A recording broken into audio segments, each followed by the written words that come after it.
ஸ்தோத்திரம் ஸ்தோத்திரம் ஸ்தோத்திரம் ஸ்தோத்திரம். கர்த்தருடைய பரிசுத்த நாமத்துக்கு ஸ்தோத்திரம். பிரியமானவர்களே, ஆண்டவராகிய இயேசு கிறிஸ்துவின் நாமத்தினாலே உங்கள் யாவருக்கும் அன்பின் வாழ்த்துக்களை தெரிவித்துக் கொள்கிறேன். இன்றைக்கும் நாம் இந்த உபவாச நாட்களிலே நம்முடைய பாவக்குற்றங்களை அறிக்கை செய்து தேவனிடத்திலிருந்து விடுதலையை, அதாவது எல்லா விதமான பாவ சாப கட்டுகளிலிருந்தும் விடுதலையை சுதந்திரிக்கப் போகிறோம். ஸ்தோத்திரம். கர்த்தர் ஒருவரே நம்மை எல்லா விதமான பாவ சாப கட்டுகளிலிருந்தும் விடுவிக்க வல்லவராயிருக்கிறார். ஹல்லேலூயா, ஆமேன். விசுவாசிக்கிறவர்கள் ஆமேன் என்று சொல்வார்களாக. நேற்று தினத்தில் ரொம்ப சிவியராக ஆயிடுச்சு கோல்டு, எனக்கு மன்னிக்கிறோம். அதனால் என்னால் வீடியோ போட முடியல. நம்ம தொடர்ந்து ஜெபிக்கலாம். கர்த்தர் பெரிய காரியங்களை செய்வார். ஏதாவது ஒரு டிஸ்டர்பன்ஸ் அவனுக்கு கொடுக்கலன்னா அவனுக்கு தூக்கமே வராது பாருங்க. ஆனாலும் ஆண்டவர் அதிலிருந்து மீண்டு வர செய்து இந்த நாளிலும் நம்மை ஜெபிக்க வைத்த கிருபைக்காக கர்த்தருக்கு நாம் நன்றிகளை ஏறெடுப்போம். ஹல்லேலூயா, ஸ்தோத்திரம். கர்த்தர் பெரியவர், பெரிய காரியங்களை நம் மத்தியிலே செய்து கொண்டே இருக்கிறார். ஹல்லேலூயா, ஸ்தோத்திரிக்கிறோம் ஸ்தோத்திரிக்கிறோம் ஸ்தோத்திரிக்கிறோம். இன்றைக்கி பாருங்கள், இந்த பாவ சாப கட்டுகள் என்று சொன்னாலே நமக்கு முதல்ல நினைவுக்கு வர்றது என்ன சொல்லுங்கள்? தேவனுடைய வார்த்தை. அதாவது தேவனுடைய வார்த்தையிலிருந்து நாம் பெற்றுக்கொள்வது என்ன அப்படின்னு பார்த்திங்கன்னா, வல்லமையும் விடுதலையும் நம்ம பெற்றுக்கொள்ளுகிறோம். அதுக்கு ஆதாரமாக இருப்பது ஆண்டவராகிய இயேசு கிறிஸ்து நமக்காக சிந்தின அந்த திரு ரத்தம். ஹல்லேலூயா, ஆமேன். அவருடைய அந்த சிந்தப்பட்ட பரிசுத்த ரத்தம் தான் நம்மளை என்ன பண்ணுது? விடுதலையோடு நடத்தி கொண்டு வருகிறது. ஆமேன், ஸ்தோத்திரம். அதில் நமக்கு முதல்ல வர வசனம் என்னென்னா, அதாவது நம்முடைய நினைவுக்கு வர வசனம் 1 யோவான் 1:7 என்ன சொல்லப்பட்டிருக்கு? வாசிக்கலாமா? 1 யோவான், ஸ்தோத்திரம், நான் வாசிக்கிறேன், எடுத்துக்கொள்ளுங்கள். வேதத்தை வச்சுட்டு உட்காருங்க. பைபிளில் 325வது பக்கம், 1ஆம் அதிகாரம் 7ஆம் வசனம் நான் வாசிக்கிறேன். அவர் ஒளியில் இருக்கிறது போல நாமும் ஒளியிலே நடந்தால் ஒருவரோடொருவர் ஐக்கியப்பட்டிருப்போம். அவருடைய குமாரனாகிய இயேசு கிறிஸ்துவின் இரத்தம் சகல பாவங்களையும் நீக்கி நம்மை சுத்திகரிக்கும். ஆமேன். இந்த வசனத்தை முன்வைத்து தான் நம்ம இன்றைக்கி ஜெபிக்க போகிறோம். ஸ்தோத்திரம். அன்பின் நேச பிதாவே, ஸ்தோத்திர ஆண்டவரே, இந்த ஜெப வேளை முழுவதும் கர்த்தாவே எங்களோடு இருங்க ராஜா. உமக்கு பிரியமானதை செய்து, உமக்கு சித்தமானதை செய்து ஆண்டவரே, ஸ்தோத்திரம், உம்மை அறிகிற அறிவிலே நாங்கள் வளர்ந்து விருத்தி அடைந்து ஆண்டவரே அப்பா, ஸ்தோத்திரம், எல்லாவற்றிலும் ஆண்டவரே நாங்கள் ஜெயம் எடுக்க கர்த்தர் உதவி செய்யும்படியாய் விண்ணப்பம் பண்ணுகிறோம் ஆண்டவரே. ஸ்தோத்திர ராஜா, ஸ்தோத்திரம் ஸ்தோத்திரம் ஸ்தோத்திரம். அக்கிரமக்காரருடைய வஞ்சகத்திலே நாம் ஒரு நாளும் விழுந்து விடாதபடி இழுப்புண்டு ஆண்டவரே, நம்ம கர்த்தர் தான் நம்மளை விலகி போகாமல் விழுந்து போகாமல் கர்த்தர் காப்பாற்ற வேண்டும் என்று இன்றைக்கி நம்ம விண்ணப்பம் செய்ய போகிறோம். ஏன்னா நம்மை சுற்றி பாவம் நிறைந்த பூமியாக இருக்கிறது. அந்த பாவ சாபத்திலேருந்து நமக்கு தெரியாது இது பாவம், இது அக்கிரமம்னு சில விஷயங்கள் நமக்கு தெரியாமையே நம்ம என்ன பண்ணுறோம்? அதெல்லாம் தொடர்ந்து செய்து கொண்டே வருகிறோம். ஆனால் இனி அப்படிப்பட்ட கிரியைகள்லாம் நடக்கவே கூடாது. ஏன்னா ஆண்டவருடைய வருகை மிக மிக சமீபமாக இருக்கிறது. இன்றைக்கி நம்ம எடுத்துக்கொண்ட வேத பகுதி கூட பார்த்திங்கன்னா ஏசாயா 51, அதை தான் நம்ம இன்றைக்கி வாசிக்க போகிறோம். அதுக்கு முன்னால் தேவனை உற்சாகமாய் துதித்து பாடி நம்ம அவரிடத்துல அவருடைய பிரசன்னத்தையும் இரக்கத்தையும் நம்ம பெற்றுக்கொள்ளலாம். இப்பொழுது முதல் பாடலாக ஸ்தோத்திரம் ஆண்டவரே. ஹல்லேலூயா.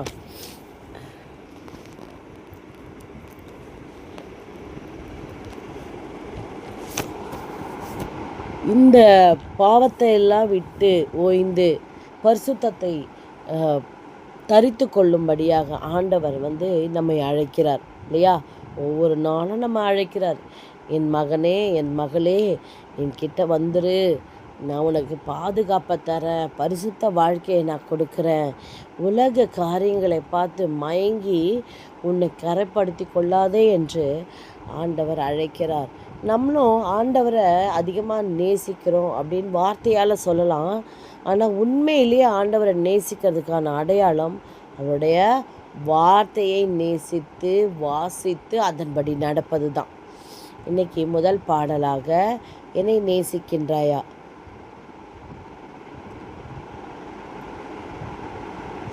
அந்த பாடலை நம்ம இப்போ பாடலாம். என்னை நேசிக்கின்றாயா, என்னை நேசிக்கின்றாயா,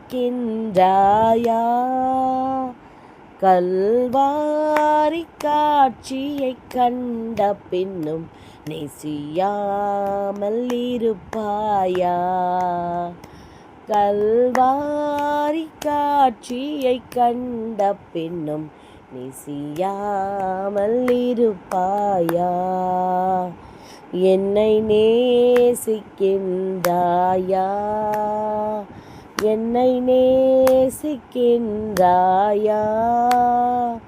கல்வாரி காட்சியை கண்ட பின்னும் நேசியாமல் இருப்பாயா, பாவத்தின் அகோரத்தை பார், பாதகத்தின் முடிவினை பார், பாவத்தின் அகோரத்தை பார், பாதகத்தின் முடிவினை பார், பரிகாச சின்னமாம் சிலுவையிலே பலியானேன் பாவி உனக்காய், நமக்காக தம்முடைய இரத்தத்தை சிந்தி பலியாக தம்முடைய சரீரத்தையே படைத்திருக்கிறார். ஹல்லேலூயா!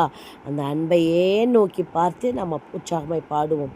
பாவம் பாரா பரிசுத்த நான், பாசம் பொங்க அழைக்கின்றேன் நான், உன் பாவம் யாவையும் சுமப்பேன் என்றேன், பாதம் தன்னில் இலை பாரவா, என்னை நேசிக்கின்றாயா, என்னை நேசிக்கின்றாயா, கல்வாரி காட்சியை கண்ட பின்னும் நேசியாமல் இருப்பாயா. ஹல்லேலூயா, ஸ்தோத்திரம். பாருங்க, அவருடைய சிலுவையை பார்க்கிறோம்.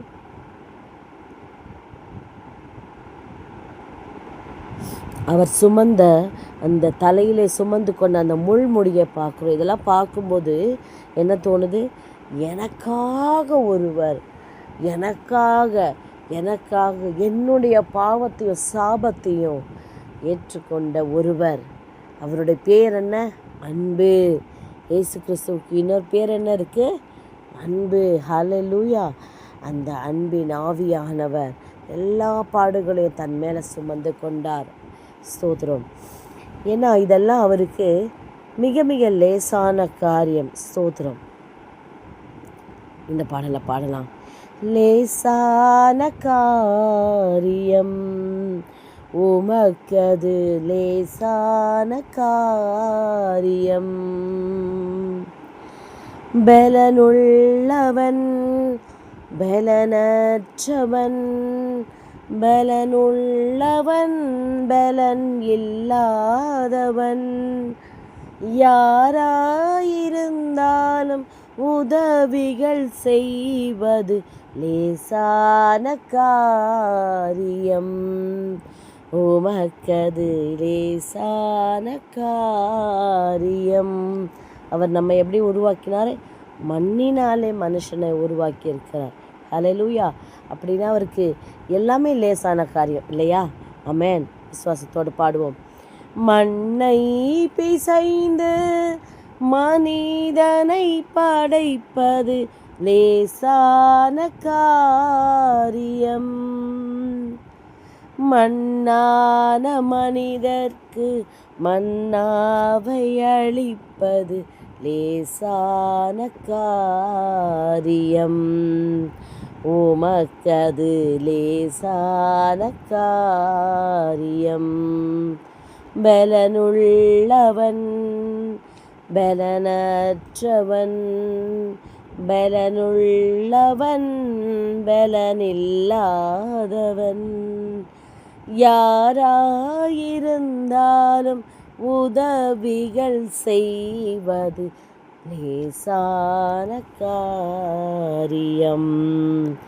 உமக்கது லேசான காரியம். லேசான காரியம். உமக்கது லேசான காரியம். பலனுள்ளவன் பலனற்றவன், பலனுள்ளவன் பலனில்லாதவன், யாராயிருந்தாலும் உதவிகள் செய்வது லேசான காரியம். உமக்கது லேசான காரியம். ஹல்லேலூயா. ஸ்தோத்திரிக்கிறோம் ஆண்டவரே. ஸ்தோத்திர ராஜா. ஸ்தோத்திரம் தகப்பனே. அன்பின் நேச பிதாவே. ஸ்தோத்திர ராஜா. ஸ்தோத்திரம் தகப்பனே. ஹல்லேலூயா. நன்றி செலுத்துகிறோம் ஆண்டவரே.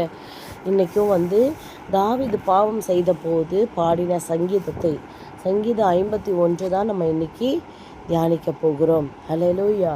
நான் வாசிக்கிறேன். பத்சேபாள் இடத்தில் தாவீது பாவத்திற்குட்பட்ட பின்பு நாத்தான் தீர்க்கதரிசி அவனிடத்தில் அவன் பாவத்தை உணர்த்தின போது பாடிய ராக தலைவனுக்கு ஒப்புவிக்கப்பட்ட தாவீதின் சங்கீதம். ஹல்லேலூயா. இந்த சரீர பாவத்திலே உச்சக்கட்ட பாவம் என்னன்னா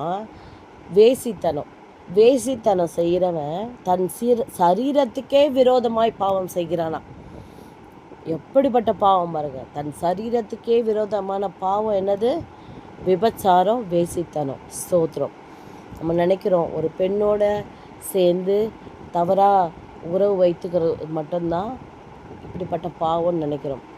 தேவனுக்கு சொந்தமான ஆலயத்தை என்னை பொறுத்த வரைக்கும் சொல்கிறேன், தேவனுக்கு சொந்தம் அப்படின்னு சொல்லப்பட்ட, தேவன் தங்கக்கூடிய ஆலயம் என்று சொல்லப்பட்ட நம்முடைய சரீரத்தை அதுக்கு விரோதமாக எதற்கு பயன்படுத்தினாலும் அது வேசித்தனம்தான் நான் சொல்லுவேன். ஸ்தோத்திரம்.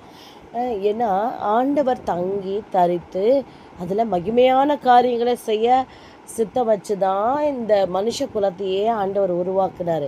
அப்போ மனுஷன் என்ன செய்கிறான்? அதுக்கு விரோதமாக எத்தனையோ பாவ காரியங்களை செய்கிறான் இல்லையா? அதாவது பரமண்டல ஜபத்தில் பாருங்களேன், உம்முடைய சித்தம் பரமண்டலத்திலே செய்யப்படுவது போல பூமியில் என்னது? கல் மண்லையா? நம்முடைய சரீரம்தான். பூமியில் இருக்கிற மனுகுலத்தின் மேலேயும் செய்யப்படுவதாக. இப்போ நம்ம தேவனுடைய ஆலயமாக இருக்கிற நம்முடைய சரீரத்தை எந்த ஒரு தேவனுக்கு சித்தம் இல்லாத எந்த ஒரு காரியத்தையும் செய்து ஈட்டுப்படுத்தக்கூடாது. இதை மனசில் வச்சு நம்ம இப்போ வாசிக்கலாம். தேவனே, உமது கிருபையின்படி எனக்கு இறங்கும், உமது மிகுந்த இரக்கங்களின்படி என் மீறுதல்கள் நீங்க என்னை சுத்திகரியும், என் அக்கிரமம் நீங்க என்னை முற்றிலும் கழுவி என் பாவம் வர என்னை சுத்திகரியும். என் மீறுதல்களை நான் அறிந்திருக்கிறேன், என் பாவம் எப்பொழுதும் எனக்கு முன்பாக நிற்கிறது. தேவரீர் ஒருவருக்கே விரோதமாக நான் பாவம் செய்து உமது கண்களுக்கு முன்பாக பொல்லாங்கானதை நடப்பித்தேன். நீர் பேசும்போது உம்முடைய நீதி விளங்கவும், நீ ஞாந்திருக்கும்போது உம்முடைய பரிசுத்தம் விளங்கவும் இதை அறிக்கையிடுகிறேன். இதோ நான் துர்க்கணத்தில் உருவானேன், என் தாய் என்னை பார்வத்தில் கர்ப்பம் தரித்தாள். இதோ உள்ளத்தில் உண்மை இருக்க விரும்புகிறீர், அந்த கரணத்தில் ஞானத்தை தெரியப்படுத்துவீர். அல்லேலூயா. நீர் என்னை ஈசோப்பினால் சுத்திகரியும், அப்பொழுது நான் சுத்தமாவேன். என்னை கழுவி அருளும், அப்பொழுது நான் உறைந்த மழையிலும் வெண்மையாவேன். நான் சந்தோஷமும் மகிழ்ச்சியும் கேட்கும்படி செய்யும், அப்பொழுது நீர் நொறுக்கின எலும்புகள் களி கூறும். என் பாவங்களை பாராதபடிக்கு நீர் உமது முகத்தை மறைத்து என் அக்கிரமங்களை எல்லாம் நீக்கி அருளும்.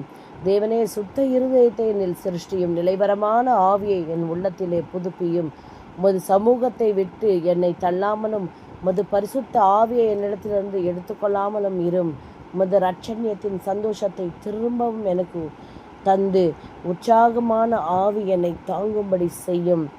அப்பொழுது பாதகருக்கு உமது வழிகளை உபதேசிப்பேன். பாவிகள் உம்மிடத்தில் மனம் திரும்புவார்கள். தேவனே, என்னை ரட்சிக்கும் தேவனே, இரத்த பழிகளுக்கு என்னை நீங்களாக்கிவிடும். அப்பொழுது என் நாவு உம்முடைய நீதியை கம்பீரமாய் பாடும். ஆண்டவரே, என் உதடுகளை திறந்தருளும். அப்பொழுது என் வாய் உம்முடைய புகழை அறிவிக்கும். பலியை நீர் விரும்புகிறதில்லை, விரும்பினால் செலுத்துவேன். தகன பலியும் உமக்கு பிரியமானதல்ல.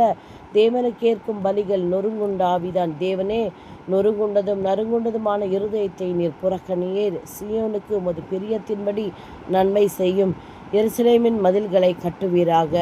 அப்பொழுது தகன பலியும் சர்வாங்க தகன பலியும் ஆகிய நீதியின் பலிகளில் பிரியப்படுவீர். அப்பொழுது உமது பீடத்தின் மேல் காளைகளை பலியிடுவார்கள். ஆமேன், ஹல்லேலூயா. இன்னைக்கு பாருங்க, தாவீது ராஜா தேவனோடு இருந்தவனாக இருந்தாலும் தேவன் அவர் அவ்வளோ இதாக பயன்படுத்தினாலும் என்ன பண்ணார்? பாவத்திற்கு உட்பட்டு தன்னை கரைப்படுத்தி கொண்டார். இன்றைக்கி யாரெல்லாம் நம்ம என்ன பண்ண போகிறோம்? பாவத்திற்கு உட்படுத்தி நம்முடைய சரீரத்தை, ஆத்மாவை கரைப்படுத்தி பரிசுத்த ஆவியை துக்கப்படுத்தி இருப்போமானால் இப்பொழுது இந்த பாவ சாபங்களெல்லாம் நீங்கும்படி செபிக்கலாம். கர்த்தர் பெரிய காரியங்களை செய்வார். ஹல்லேலூயா. ஸ்தோத்திரிக்கிறோம் ஆண்டவரே, ஸ்தோத்திரிக்கிறோம் ராஜா. ஸ்தோத்திரம் ஆண்டவரே. எல்லா விதமான சாபங்களையும் முறிக்க உம்முடைய பரிசுத்த ரத்தம் எங்களுக்கு போதுமானதாக இருக்கிறது ஆண்டவரே. ஸ்தோத்திர ராஜா. உம்முடைய பிள்ளையாக எங்களை ஆண்டவரே சிங்காசனத்தின் முன்பாக வந்து நாங்கள் நிற்க எங்களை தாழ்த்துகிற ஆண்டவரே, உம்முடைய முகத்தை தேடி இந்த ஜபங்களையெல்லாம் நாங்கள் ஏறெடுக்கிறோம். எங்கள் ஜபத்திற்கு பதில் தாரும். உடைய கண்களும் செவிகளும் என்னாலும் திறந்திருப்பதாக ஆண்டவரே. நீர் எங்களுக்காக மனிதனாய் பிறந்து சிலுவையில் மரித்து பாவத்திலிருந்து எங்களை மீட்க உயிரோடு எழுந்ததை ஆண்டவரே முழு மனதோடு நாங்கள் விசுவாசிக்கிறோம். எங்கள் பாவங்கள், எங்கள் முன்னோரின் பாவங்கள் எல்லாவற்றையும் ஆண்டவரே, எல்லா சாபங்கள் எல்லாவற்றிலும் எங்களுடைய சரீரத்திலே நாங்கள் சுமந்து கொண்டிருக்கிற நோய் என்கிற சாபங்கள் எல்லாவற்றிலிருந்தும் ஆண்டவரே ஸ்தோத்திரம்.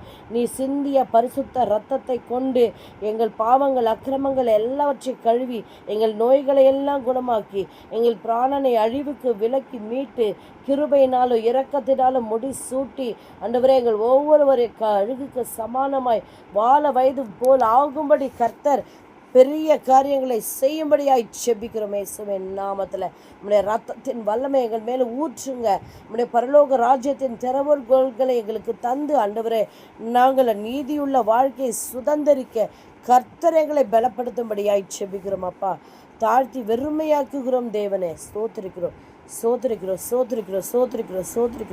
பெரிய காரியங்களை செய்யுங்க. யாரெல்லாம் ஆண்டவரே இந்த ஜெப வேளையில் மனதார உம்மிடத்திலே பாவ மன்னிப்பு கேட்கிறார்களோ அவர்களுக்கு கர்த்தர் விடுதலை செய்யும்படியாய் செபிக்கிறோம். இயேசுவின் நாமத்தில் ஆண்டவரே ஆவியானவருடைய வல்லமை ஒவ்வொருவருக்கும் அனுப்புங்க. தூதர் சேனை அனுப்புங்க ஆண்டவரே. விசுவாசிக்க பலப்படுத்துங்க தகப்பனே. நிச்சயமாகவே இயேசு கிறிஸ்துவின் ரத்தத்தினாலே எனக்கு பாவ மன்னிப்பு உண்டு என்று விசுவாசிக்க பலப்படுத்துங்க. ஒவ்வொருவரையும் ஆண்டவரே உம்முடைய வார்த்தையினாலே நிரப்புங்க. வேதத்தை வாசிக்க பலப்படுத்துங்க. இயேசுவின் நாமத்தினாலே கர்த்தாவே பெருக செய்யுங்க. உமக்குள்ளாக பெருகி பலத்திருக்க ஆண்டவரே ஸ்தோத்திரம். உடைய வார்த்தையில் ஸ்திரமுள்ளவர்களாய் அவர்களை மாற்றும்படியாய் செபிக்கிறோம் ஆண்டவரே. பெரிய காரியங்களை செய்கிறவர் எங்கள் மத்தியிலே உண்டு. நிச்சயமாகவே உடைய ரத்தத்தினாலே ஒவ்வொருவரையும் கழுவி சுத்திகரித்து ஆண்டவரே சுத்தமுள்ளவர்களாய் மாற்றிடுங்க. சங்கீதம் 53:6 இப்படி சொல்லுகிறது, சீயோனிலிருந்து இஸ்ரவேலுக்கு ரட்சிப்பு வருவதாக. தேவன் தம்முடைய ஜனத்தின் சிறையிருப்பை திருப்பும் போது யாக்கோபுக்கு களிப்பும் இஸ்ரவேலுக்கு மகிழ்ச்சியும் உண்டாகும். ஆமேன். விசுவாசிங்க. கர்த்தர் பெரிய காரியங்களை செய்வார். தன் பாவங்களை மறைக்கிறவன் வாழ்வடைய மாட்டான். அவைகளை அறிக்கை செய்து விட்டு விடுகிறவனோ இரக்கம் பெறுவான் என்று வேதம் சொல்லியிருக்கிறது. அது அப்படியே ஆகும். விசுவாசித்து பாவங்களை அறிக்கை செய்து இரக்கத்தையும் விடுதலையும் பெற்றுக்கொள்ளுங்கள். God bless you. என் ஆத்துமாவே கர்த்தரை ஸ்தோத்ரி, என் முழு உளமையோடு பரிசுத்த நாமத்தை ஸ்தோத்ரி. என் ஆத்துமாவே கர்த்தரை ஸ்தோத்ரி, அவர் செய்த சகல உபகாரங்களையும் மறவாதே. ஆமேன், ஆமேன், ஆமேன். காட் பிளஸ் யூ பிரியமானவர்களே.